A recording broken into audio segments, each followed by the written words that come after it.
बात उस वक्त की है कि शहर बगदाद की गलियों में 3 दोस्त रहा करते थे। दोस्तों में आपस में बेहद मोहब्बत थी। एक का नाम मोहम्मद, एक का नाम अहमद और एक का नाम कामरान था। बचपन से लेकर जवानी तक तीनों दोस्त साथ साथ थे। कभी भी उन तीनों की दोस्ती में कोई दरार ना आई थी। पर जैसे जैसे वक्त गुजरता जा रहा था, उन तीनों को रोजी की परेशानी होने लगी थी। तो उन तीनों दोस्तों ने ये तय किया कि क्यों ना हम लोग गांव छोड़कर शहर की तरफ चलें, जहां हमें रोजगार मिलेगा और हम सब की जिंदगियां अच्छे से गुजरेंगी। ये सोचकर तीनों दोस्त गांव से शहर की ओर रवाना हो चुके।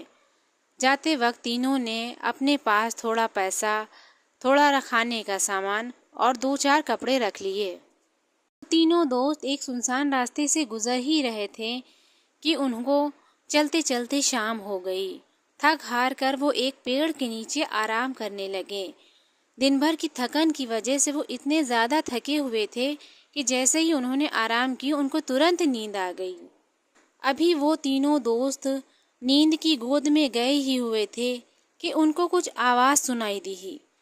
एक ऐसी भयानक आवाज़ जिसे सुनकर तीनों डर गए और तीनों दोस्त इधर उधर घबराकर देखने लगे।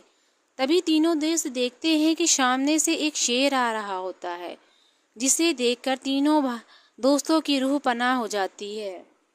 तीनों दोस्त भागने लगते हैं और भागते भागते किसी एक नई जगह पर पहुंचते हैं। वहां पर तीनों दोस्तों को कुछ रोशनी दिखाई देती है। वो उस रोशनी के करीब जाते हैं तो देखते हैं कि एक घर बना हुआ है। लेकिन रात ज़्यादा हो गई थी तो उन लोगों ने घर को खटखटाना ज़रूरी न समझा। वो लोग उस घर के बाहर बैठ गए। देखते ही देखती सुबह हो गई और अजानों की आवाज़ आने लगी। तभी धीरे से उस घर का दरवाज़ा खुला और एक बूढ़ी अम्मा घर से बाहर निकली और उन्होंने तीनों दोस्तों की तरफ देखा और पूछा, बेटा तुम लोग कहाँ से आए हो? बूढ़ी अम्मा की बात सुनकर तीनों दोस्तों ने अपनी पूरी दास्तान बताई कि हम तीनों दोस्त शहर की तरफ रवाना हुए हैं अपनी रोजी के लिए। बूढ़ी अम्मा ने तीनों दोस्तों से ये कहा कि तुम तीनों मुझे बहुत थके हुए लग रहे हो, चलो मेरे घर में आकर थोड़ा आराम कर लो। तो तीनों दोस्त बूढ़ी अम्मा के घर में चले गए। बूढ़ी अम्मा ने तीनों दोस्तों को खाने के लिए कुछ दिया। तभी बूढ़ी अम्मा ने तीनों दोस्तों से ये कहा कि तुम मेरा एक काम करोगे? तो तीनों दोस्तों ने हाँ कर दी। तो बूढ़ी अम्मा ने कहा कि मेरी गाय जंगल में खो गई हैं, जिसे मैं ढूंढ नहीं पा रही हूँ, क्या तुम मुझे ढूंढ कर दोगे? बूढ़ी अम्मा की बात सुनकर तीनों दोस्तों ने कहा, हाँ हम आपकी गाय को ढूंढ कर ला देंगे। फिर तीनों दोस्त गाय को ढूंढने के लिए जंगल की तरफ चल दिए। तीनों दोस्त पूरा दिन जंगल में भटकते रहे। शाम होने को थी, पर शाम होने होने तक तीनों दोस्तों ने बूढ़ी अम्मा की गाय को ढूंढकर ला दिया। गाय को देखकर बूढ़ी अम्मा बहुत खुश हुई और तीनों दोस्तों को दुआएं देने लगी। जब तीनों दोस्त बूढ़ी अम्मा के घर से रुखसत होने लगे तो बूढ़ी अम्मा ने उनको हीरे जवाहरात से भरी एक थैली दी और कहा, ये तुम तीनों का इनाम है। तीनों दोस्तों ने लेने से मना कर दिया, लेकिन जब बूढ़ी अम्मा ने बहुत ज़्यादा कहा तो तीनों दोस्तों ने ले लिया और उस दौलत को लेकर तीनों लोग अपने गांव की तरफ फिर से रवाना हो गए, क्योंकि उस दौलत में इतनी ज़्यादा ताकत थी, इतना ज़्यादा पैसा था कि वो अगर सालों साल खाते तो वो ख़त्म ना होता। तीनों दोस्त वापस अपने गांव की तरफ जा रहे थे, तभी दोस्तों के मन में एक दूसरे के लिए दगाबाजी आ गई। दोस्तों ने अलग अलग ये सोचा कि क्यों ना मुझे अकेले को ये दौलत अगर मिल जाए तो मैं माला माल हो जाऊंगा। तभी अहमद मोहम्मद ने आपस में तय किया कि क्यों न कामरान को मार दिया जाए और दोनों लोग मिलकर इस दौलत को आपस में बांट लें। और इधर कामरान के मन में भी लालच आ चुकी थी। उसने ये सोचा कि क्यों न दोनों और दोस्तों को मार दिया जाए, ये सारी दौलत मैं खुद रख लूं। तभी अहमद मोहम्मद ने कामरान को खाने के लिए बाहर भेज दिया और वो दोनों एक पेड़ के नीचे बैठ गए।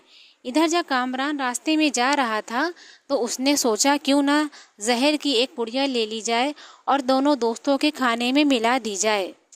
अभी थोड़ा वक्त गुजरा ही था कि अहमद मोहम्मद के दिल में अपनी गलती का एहसास हुआ। उन्होंने सोचा, नहीं, हमें यह गलती नहीं करनी चाहिए, हमें अपने दोस्त के साथ दगा नहीं करना चाहिए, हम तीनों को आपस में मिलकर इस दौलत को बांटना चाहिए। तो उन लोगों ने अपने दिल में इस बात को ख़त्म कर दिया और ये सोचा कि वो कामरान को मारेंगे नहीं।